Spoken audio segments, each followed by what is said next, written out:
Let's see. Hi everyone. Surprise. I am live without like a lot of forewarning that I was coming live. I was going to go live. However, good evening for those of us on the East Coast. I think it's good evening in most parts of the world. I mean, the country. Listen to me, so vain. Like people around the world that watch this. Um, but we are live tonight because I promised everybody a conversation last week, and due to technical difficulties, we couldn't. But it appears that we are live across all platforms, all of the platforms that I have presence in, and that is LinkedIn, YouTube, as well as Instagram. If you are joining us, welcome. My name is Saleh Traore Uwalaka. I am the founder of Resi Prep 360. I focus on helping prepare student pharmacists to be competitive for successful residency application process. And that goal has over the years morphed into healthy, educational, psychologically and emotionally safe learning environments and promoting that for student pharmacists. That has morphed into becoming a podcaster. You can check me out with two current podcasts right now that are available to everyone. The Hey RX Friends podcast, We Got This. You can follow us across Instagram, TikTok, and our newly launched Facebook page. We are available there as well now, and that is Hey RX Friends WGT. And then as Resi Prep and all of your residency and student pharmacist prep materials, you can check out the Road to Match Day podcast as part of the Pharmacy Podcast Network as a member of that network. Welcome. Tonight's live is going to be a different vibe for those of you that are used to engaging with me online or seeing me on live. Um, but I wanted to do this for a couple of reasons before I even introduce our guests. I wanted to do this for a couple of reasons. One of the advice that I received from my mentors was always find your voice. And once you find your voice, don't be afraid to use that voice. And it's taken me a while to have the courage to use that voice. So when I see other people that are brave and bold in how they use their voices, I want to use my really tiny platform to help amplify their voices, help elevate their voices, and help them further their missions and goals in whatever they are trying to accomplish. That just happens today that today the person that I'm having a conversation with is also a student pharmacist, a population I'm incredibly passionate about investing in and furthering. Our guest today is Justine, and I have to say with the French accent because that is her name. Welcome to Resi Prep Live. Justine, how are you? I'm doing great. Thank you for having me, Sally. Absolutely. Say with the French accent too. With the French accent. We are being very, very, very on brand today. I'm so excited that you could make the time to talk to us today. If you're live and watching this with us and cannot hear us, please give me a sign in the comments. I see my good friend Kelly is watching us on Instagram. Thank you for the love, Kelly. I appreciate your support over the years, always. If you're watching this across any other platform and struggling to hear us, please give us a sign in the comment so that I can fix that. So, without further ado, it's a little past 8. So, I hope everybody who wanted to join us is here with us and welcome, Justine. Can you please just start with introducing yourself and share more with our audience today about who we have the pleasure of speaking with today? Thank you. Thank you. I'm so honored to be here. Thank you, Sally, for Mm. having me on your platform. My name is Justine Kabangu. The way Sally say in French is Justine Kabangu. I am original from Republic Democratic of Congo, Yes. and I am a student pharmacist. I'm a P1. I'm a mother of four and a wife. Ah. Yeah. I love that. I've been advocating for our introductions to include who we are in life, not just who we are in pharmacy. I love that you're sharing with us that you're a mom of four in pharmacy school. That makes you super in so many ways. You have no idea. Um, so tell us, what school do you go to? Yeah, I'm going to Touro University here in California. Or University in the house from California. Thank you for joining us. So the way that I connected with Justine was through our Hey RX Friends podcast. She's an avid listener who constantly communicates with me about our different episodes on TikTok, through TikTok, right? And one day, not long ago, I came across a video of Justine speaking about something that really touched my heart. There's some atrocities happening on the other side of the world where Justine is from. And it stopped me in my tracks. And I was like, I think I want other people to hear your story, but the story of the people of Congo as well. And so tell us about your home. Tell us about the Democratic Republic of Congo and where you're from. Well, Congo is a beautiful country. Everybody who come to Congo, they don't want to go back. They don't want to, leave the country. Yeah, My country is a beautiful country. We are well, we have a lot of minerals and gold that make our country so rich, but we're not benefiting from it. yeah, Not benefiting from it, and it's become part of the war in my country. A lot of women getting raped yeah. to just, get the mineral and stuff that we have in my country. If you know Congolese, the first thing they would, oh, you guys know how to dance, the music. Congolese knows how to dress, Yeah, music, but we have it's not just a music and how to dress, yeah, it's more than just that.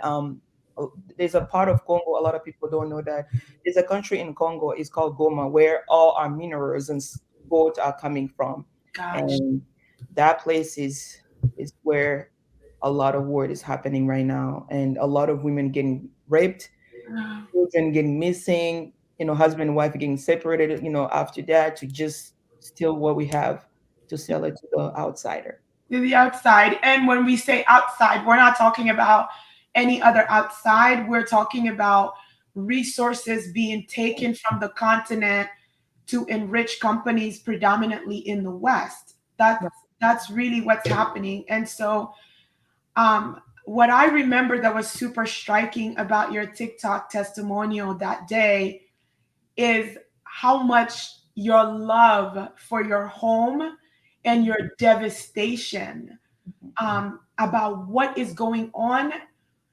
And for me, immediately, it was like, why am I so clueless about this? Why don't I know more about this? So I want you to talk to us about these challenges. Like you already covered a little bit about the human rights violations that are going on all in the name of getting the country's natural resources. How does that translate into the conditions and how people live and the challenges people are facing right now that live specifically in Goma? It is really challenging, especially the people that it get affected, the victim. They Yeah, don't have a place to live because after the war, there's no place. They don't have a family because their family member are like dispersed. They don't have nobody to go through. yeah, And some of the women who are victim, they ended up pregnant, and then now they have to give birth. There's no even good health care system to help those women, and it's really sad. I'm not trying to get emotional here because it's so hard. And I just feel like I can be the cousin of those people. I can be a absolutely. sister and things like that.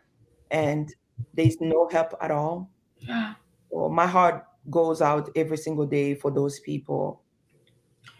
And I think that what you're talking about, like we all know, like, right, the continent of Africa has been plagued with poor management, poor leadership, allocation of resources. It's a problem on a lot of sub-Saharan countries in Africa. I'm from Guinea, right? That is sub-Saharan Africa as well. And I know some of these challenges, the lack of infrastructure and decent health system to help people. But in Congo, it sounds like the war has just come and even taken those issues to an entirely different level. Yeah.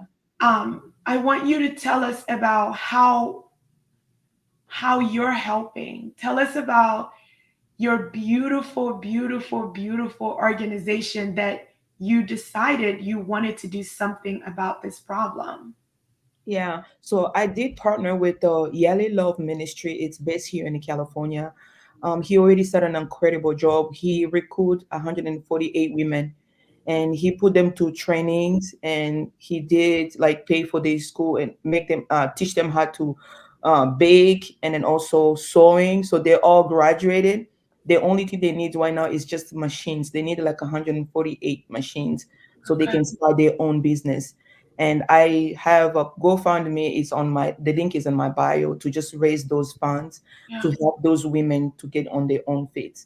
Wow. So it sounds like the organization that you're doing all this work to support basically took all of these women that have been all these women that have been displaced by war, gave them a skill, Yes, and now they just need supplies to be able to use those skills. yes. So what are we talking about? Because, like, you know what I mean? Like, are we talking about hundreds of thousands of dollars? Like, how much do each of these machines cost roughly? Some of the machine, if I don't, I forgot. Let me check on my phone. I have the price here. Okay. Um, Because if you tell me that all I have to do is to not go to Starbucks for a month, it's gonna be okay. I will figure out how to support. But I think like this, that's so amazing. Like it sounds like this organization so is one machine it cost 143. So it's okay. yeah 148 of them. So they want one machine costs about $143. Yes. Okay.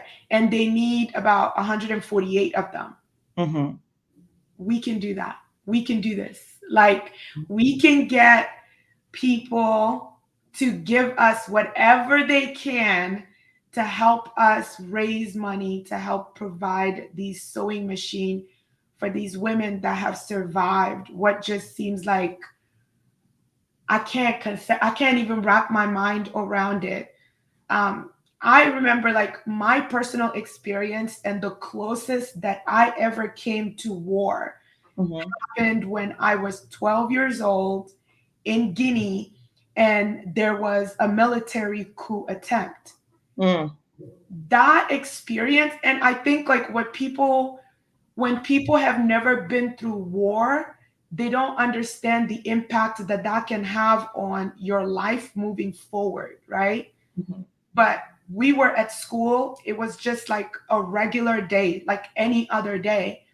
We went to school that day, and our school was really, really close to like where I guess the presidential palace was.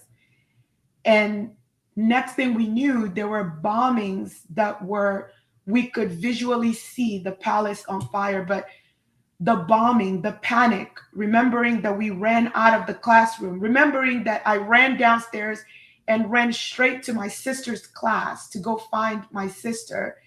And so that we could be together. And no matter if we were going to run out of the school to run home or if we were going to hide together. But I remember like knowing that I needed to get with my sister.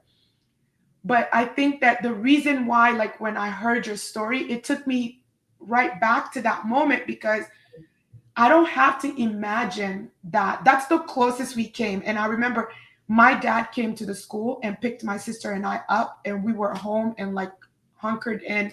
It was like a 36-hour ordeal where the whole country, like the whole city was shut down. But that has affected me and had a lasting impact on me even Mhm. till today, Right. because I am always thinking about my exit strategy if something goes wrong. Like if something happens, if someone came in here and wanted to hurt everyone in this room, what would I need to do to make sure that I'm okay and the people I care about are okay? So Right. like as you were telling your story, like I was just thinking like this is unbelievable that these things are happening and this country is getting robbed the way it is, and she's just asking for people to help her raise awareness and for people to help her raise these funds.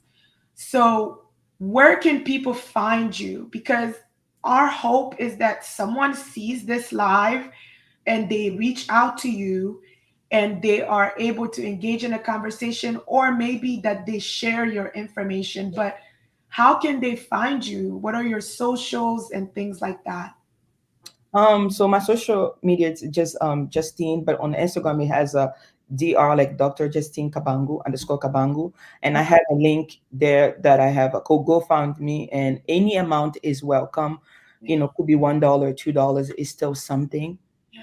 So yeah, it's just my name, and the link is in my bio. Just whatever the Lord has put in your heart to donate it for these women, it will Okay. mean so much to them.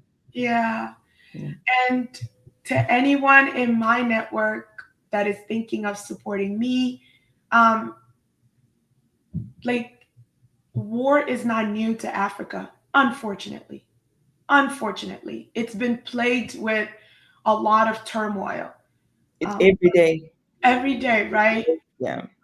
For me personally, I came really close, but I never had to be a refugee. I never had to lose my home. I never got displaced. But that really short experience of seeing military gunmen in the street and hearing bombings and seeing Mhm. buildings on fire and having to shelter in place at school and thinking about my sister to get her, that lives with me. So when I hear people talking about things that we can do to improve conditions for people that have been affected by war, it doesn't matter where the war is, it resonates with me because I remember that early experience. So for me, my ask for my network is I'm going to link Justine's information in the comment of this live. I'm going to share a lot of short reels in the next couple of days about this conversation and snippets of this conversation. It's my hope that someone in my network sees this and you're moved to help. Again, Justine's already said it. It doesn't matter how small it is. Mhm. We are anticipating big help, but we are hopeful for big help. But small help is good too, because these people literally have nothing and they depend on no one. And Justine, I'm just so proud of you that of Thank you. all of what you're doing. I want to encourage you um, to not give up, no matter how difficult it gets. Like you're doing the Lord's work. no No, no matter how hard it gets, no matter, it's just continue to do what you're doing, continue to speak up for people who the world has forgotten about, yes. because you haven't forgotten about them. And I hope that someone sees this and they are moved to act, no matter how small the act is. um, I'm going to post all of your information tomorrow on LinkedIn as well as Yeah. Instagram, so that anyone who wants to help you can find you, connect with you, and help you. Anything else you want us to know? I mean, I already knew that about Congo. I knew all that about the music and the dancing. That's what I know about Congo. So I'm one of those people that just always think Congo, it's like Afro Congo music. Duh. Like that's the capital of everything from Dumbolo and everything else we know, Right. right? So that's what I know about Congo. But there we can't say that we love that music and we're passionate about that culture, and the people that build and cultivate that culture needs us and we don't show up for them. That's my whole thing. Yeah. um Sometimes I do feel guilty when I use iPhones and I know, this iPhone is, I'm like, this iPhone, they killed my brothers and sisters to just make these iPhones. And Oh, it's just, I feel so guilty all the time, even though using any electronic, I'm like, okay, my people are getting killed for this. And all I can do, I said, on today's year, my birthday is next week on Wednesday. I say, I'm going to dedicate this to just raise funds for these people as a birthday yeah. gift for myself to just help them. Oh, we would love, I would love to help you push that.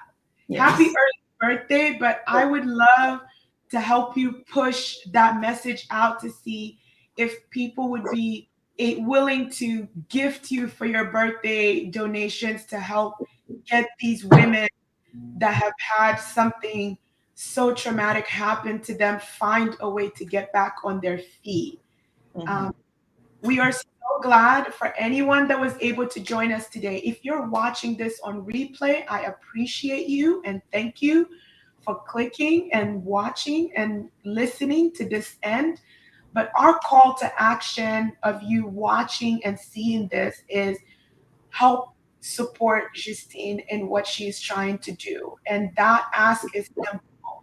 Click on the GoFundMe link that is going to be in the comment of this video and donate whatever you can, whatever you have to help women that have been displaced and separated from their families because of war get back on their feet. We are raising money to be able to afford sewing machine for women who already have the skill but can't afford sewing machines so they can get back on their feet and find a way to move forward from the trauma of war. Thank you so much for joining us. Until next time, bye everybody. Bye bye.